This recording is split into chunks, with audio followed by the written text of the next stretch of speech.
What words of encouragement do you have for America's youth? Leave. Oh, please. Leave.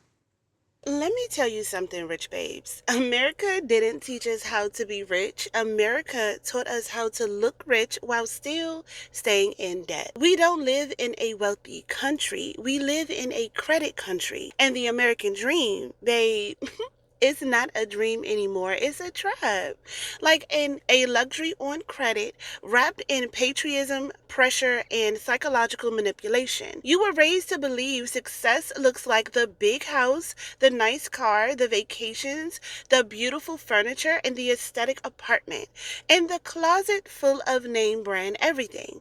But nobody told you the truth. Most of what you saw growing up wasn't luxury. It was credit, it was debt, it was stress, it was parents silently panicking behind closed doors, trying to keep up the illusion. You don't chase the American dream. You're chasing the American illusion. And it's time that we talk about it. Hey, Rich Babes, it's Robin Milan, and welcome back to the channel. Listen, make sure that you like, subscribe, and share. And I'll be back soon to break this all down. North of Richmond got me wondering why I'm not more mad, actually. Mad that I pay taxes on a home that I already own, paid for by a paycheck I already paid taxes on, that I fix with materials that I buy and pay more taxes on when I purchase them, taxes that essentially have me working from January to June for free. I pay 50% of my income to government at various levels, and yet the bridge by my house has been closed for a year with not so much as a spray paint line on the ground or a start date. Yet, when I hit a pothole and get a flat tire on roads that I'm taxed to drive on, I have to wait on hold for hours sometimes to get a human only to tell me, sorry, we're not going to pay for your tire. I have no recourse. My dollars were 17 cents less than it was 2 years ago, but you don't reduce my taxes any. The government just burdens me. It's our problem to figure out where we're going to make up that other 17 cents. If I treated government the way they treated me, I'd be up to my eyeballs in fines and penalties. So yeah, that song resonates. Y'all be wanting to live like all these people who in debt. I be confused. Do y'all know debt is the same as being broke? If you owe some motherfucking body, you're broke. Like I owe somebody, I'm broke. If my house not paid off, I'm broke. You get what I'm saying? Even if I had to just only pay taxes, I'm cool with that. But I still owe a loan, mortgage loan on my home. I'm broke. I still owe American Express. I'm broke. I'm broke as fuck. Yeah, I'm not trying to live outside of my means, though. I'm not doing that. Yeah, I'm broke as fuck. If you owe somebody or you do any of that, you're broke. I don't care what nobody say. Yeah. I don't care if I owe them. I don't care if I owe American Express $500. Bitch, I'm broke until that shit is paid the fuck off. I'm broke as fuck. It's that simple. And y'all be following or wanting to be like people that is in high fucking debt. Just saying. I just wanted to throw that out there. Debt is the same as being the fuck broke. Hey, don't judge me. So let me explain on this for a second, because the part nobody talks about is the psychology behind why so many people end up trapped in the American dream cycle without even noticing. See, the American dream isn't just a financial setup, it is a mental setup. We grew up believing certain milestones equal success. Go to college, get a good job, buy a house, get married, get a car, maintain an adult lifestyle. But no one prepares you for the emotional pressure that comes with chasing a checklist you never created. And here's the truth. A lot of people didn't choose their lifestyle. Their lifestyle was assigned to them. Your parents, your teachers, your society, right? They told you what success should look like, but they never asked what you actually wanted. So what happens? You start measuring your self-worth by how much you own, what you drive, what your apartment looks like, what you wear, what your degrees say, what your job title hold, but deep down you still feel behind. You feel like you're not doing enough. You still feel like everyone else is doing better than you. And that's the psychological trap. The American dream convinces you that if you don't have these things, you're failing. And if you do have these things, you're still not doing enough. So people start buying luxury on credit just to feel like they're catching up. People take out loans just to feel like they're doing something right. People upgrade their lifestyle without upgrading income because the pressure to perform adulthood is extremely heavy. And that's why so many people are struggling in silence. We don't just have financial debt, we have emotional debt. We're paying the price of expectations, comparison, embarrassment, and trying to look successful in a society that profits off of our insecurities. So if you ever felt like, why does it feel like I'm working harder but staying stuck? Why do I make money but never feel wealthy? Why am I living an American dream but feel exhausted? It's not because you're doing something wrong. It's because the system is designed to reward your effort but never your freedom. And that's why we're talking about this today. Not to shame you, not to judge you, and not to discourage you, but to wake you up gently so you can step into the life based on your desires, not society's checklist. Okay, so let's get right into the rest of it. So this is the American dream, right? This is a sample question from a real estate course. A borrower has a 30-year, $500,000 loan, which is about the average price for a house big enough for a family of 6 or 7, with an interest rate of 6.25%, which is probably pretty low right now considering the circumstances. His monthly principal and interest payment is $3,078.59. Who the hell can afford that anyways? What's the total amount he'll pay over the life of the loan? $1,108,292.40, and that's provided that he never misses a payment. This is why people are leaving this country, and this is why people come here, make money, and send it back to where they came from so that they can actually own something, because over here, a dollar's worth nothing. This is what you get for $300,000 to $400,000, so it's almost comparable to the scenario in that question. So you're telling me you're willing to pay over $1 million for a house like this? You barely even have any privacy whatsoever, barely any room between the houses. This is just ridiculous. This country is built on borrowing money from other people and always being slave to the lender, because I'm sorry, but $1 million, that is not what I want to pay to live in a place like this. It's not terrible, but it's not worth $1 million. If you really sit back and think about it, the American dream was never about your dream. It was about keeping you in debt. Like, think about it.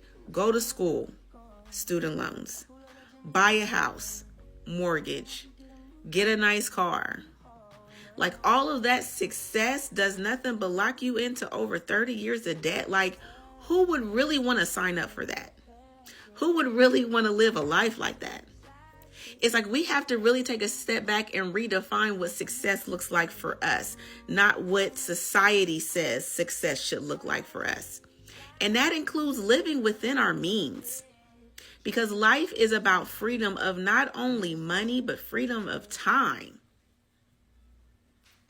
It's funny how while you're in school, they teach you how you need to go back to school in order to make more money that's going to put you in even more debt, versus teaching you something of substance, like not even going into debt in the first place, or just teach us fucking financial literacy. That way we don't need to go to school. We can all learn to invest. That way we can all set us up in the best way possible for our future. But no, they don't want to do that, and why would they? You going into debt is what's making them millions of dollars, if not billions or trillions of dollars every year. I told y'all, when it comes to these financial institutions and these banks, they are not worried about the money up front. They worried about, they banking on you not paying that debt and letting that interest stack up, and they gonna make money off your interest. And pray to God you don't die with a whole bunch of debt, because I just learned with my grandmother passing that you can pass your debt on to your children. So for all y'all thinking I ain't got to pay this, they can kiss my ass, I'm not paying them money. Okay, trust and believe they're going to get their money one way or another. I personally feel like financial literacy should be a class that should be taught in every school in the United States, but it won't. And honest to God truth, that's how the world make their money, by you being in debt. So why would they teach something to prevent you from being in debt when they need you to be in debt to profit off of you? It's a big ass reason why they call it the American dream. And you can share this with anybody. They want you to buy that new house. They want you to buy that brand new car, along with that new house, and furnish your house with all the new appliances, just so you can go into debt, just so you can make the banks more richer than what they already are. The American dream is a hoax to keep the people who actually run America rich. not you. Well, guys, they got me. I'm officially indebted in the system. As y'all know, recently, my car got totaled by some truck driver, and I almost died, honestly. I'm honestly really lucky to be alive and uninjured. Anyways, I started looking for a new car. I settled on a Chevy Trax, and I really love it. And as I was planning to buy this car and get all my finances in order, my parents explained to me that it's better that I go in debt than pay this car in full. And I'm like, huh? That's right, guys. In order to buy a house and, to get anywhere in life, I need to go in debt. I know this is not breaking news, but I guess it's kind of breaking news to me because I'm going through it right now. Again, I had enough to cover it in full. But I guess paying it in full doesn't do anything for your credit score. So now, just because this system's crooked as fuck, I have to be in debt and pay probably $500 to $1,000 more in interest. Just because the way this country is set up is just so gross to me. They want to trap you in debt as soon as they can so they can hold that over you for as long as they can. And then what's next? You buy a house, you have to finance it, you owe them even more money, and it's just a cycle. And it seems like most people, or a lot of people, just end up trapped in this debt forever. So, I guess you can welcome me to the club. And even if I was to, on the first month, just pay it all off, that wouldn't do anything for my credit score, apparently. I don't know, this stuff is so twisted. Anyways, you guys want to see my car, though? Here she is. I'm so happy about the color. Not happy about the debt. The American dream is debt. Let's talk about it. All of the aspects of the typical American dream is literally debt. Going to that incredible university, the private out-of-state university or the Ivy League university, you have 6 figures of debt. Driving that nice car, you have a 4-figure car note. Having a mortgage, you're locked into a 30-year loan. If you want affordable health insurance or a 401k, you need to work in that 9 to 5. If you don't want to be screwed by the tax people, you need to get married and have kids. The American dream is to be in debt and to have so many dependents that you have no choice but to work and work and work until you literally can't work anymore and have no choice but to retire. That is the American dream. And we're also taught socially to subconsciously look down on people who choose alternative paths. People who are more free than the average person, people who choose not to have children, who choose not to get married, who choose not to work in corporate, people who choose to go to community college or trade school instead of getting, up to 6 figures of debt at a university. People who choose to drive beaters or to buy used cars instead of brand new cars off the lot. Those people are looked down upon because that is not in line with the American dream, which is to get as much debt as you can so that you don't have a choice but to work. It's just something I've been thinking about a lot lately. The American dream is literally just you getting into debt. So. All right, Rych Babes. Now, let's talk about the real trap behind the American dream. Because once you see it, you cannot unsee it. Let's start here. America looks rich, but America is credit rich, not money rich. People have $50,000 cars parked in front of apartments they can barely afford. People have $14,000 in credit card debt, but a closet full of designer. People have houses full of West Elm furniture, but less than $1,000 in the savings. People take vacations on credit, buy groceries on credit, furnish their home on credit, and then drown in stress pretending everything is fine. It's not wealth, it's performance, and I'm not saying this to judge anyone. I grew up around it too. Middle class households spending their whole lives rotating between bills, mortgages, car payments, student loans, furniture payments, and holiday debt, okay? Because we are in that season for the holiday, just to keep up the appearance of having it all together. The middle class looks stable, but they are quietly one emergency away from disaster. And companies know that. That's who the American dream targets the most, because middle class people don't want to feel poor, but they're terrified of falling behind. So they buy a lifestyle that feels rich, even if the finances are drowning, okay? The mortgage, the car note, the credit card balance, the buy now and pay later, okay? A lot of you guys are on that. All right, the holiday shopping, the back to school spending, the subscriptions, and the entire lifestyle. It is not luxury, it's survival dressed up with aesthetics. And here is the psychological part. People don't buy things because they need them. They buy things because they need validation, identity, and relief. Like, they're not buying the couch, they're buying the version of themselves they wish they were. They're not buying the car, they're buying the fantasy of being a successful adult. They're not buying the clothes, they're buying the confidence they don't feel yet. And when someone doesn't feel wealthy on the inside, they'll spend money trying to cover the insecurity on the outside. That's why this country pushes luxury onto people who cannot afford it, because insecurity is profitable. Can I say that one more time? Insecurities are profitable. Now, let's talk about the college debt, and I will go further on this in another video. But listen, they told you to go to college, get a degree, get a job, and you're all set.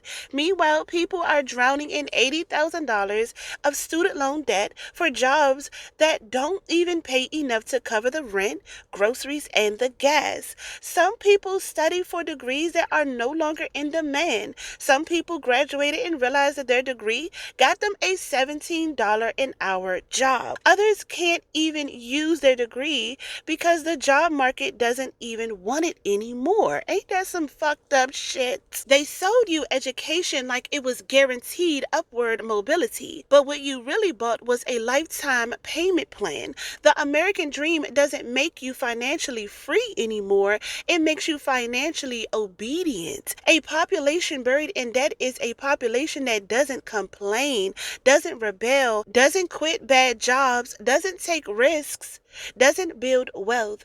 Debt keeps you quiet. Credit keeps you compliant. Lifestyle pressures keep you distracted. And that is why the American dream is a total lie, okay? And furthermore, here's the part they don't want you to know. Real luxury is quiet, is boring, is peaceful. It's having money in your bank account, okay? 1, 2, 3, 4, 5, 6, 7, 8 M's in my bank account, okay? Like, it's paying bills without the anxiety. It's not panicking when your car makes a sound. It's having choices. It's having time for your loved ones and for yourself. It's not living your life based on the sale cycles. It's not waiting for the paycheck.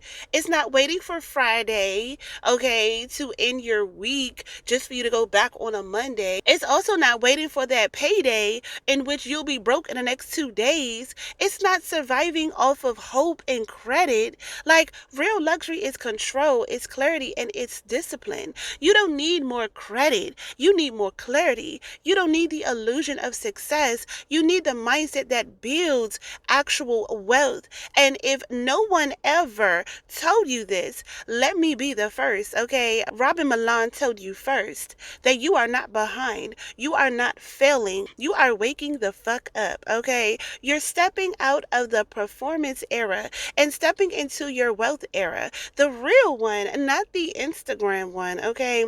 And I am here with you every step of the way, okay, Rych Babes?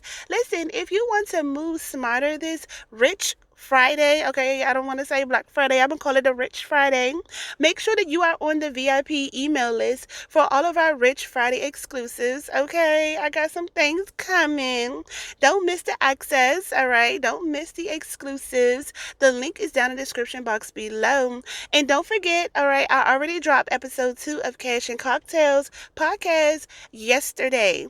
I drop every Sunday at 6 p.m. where we talk about money mindset and making it through the madness even when life is lifing, okay? All right, my loves, I'll see you at the top because the bottom is too crowded. Until next time, Rych Babes, stay rich. Love you. You're always on my mind.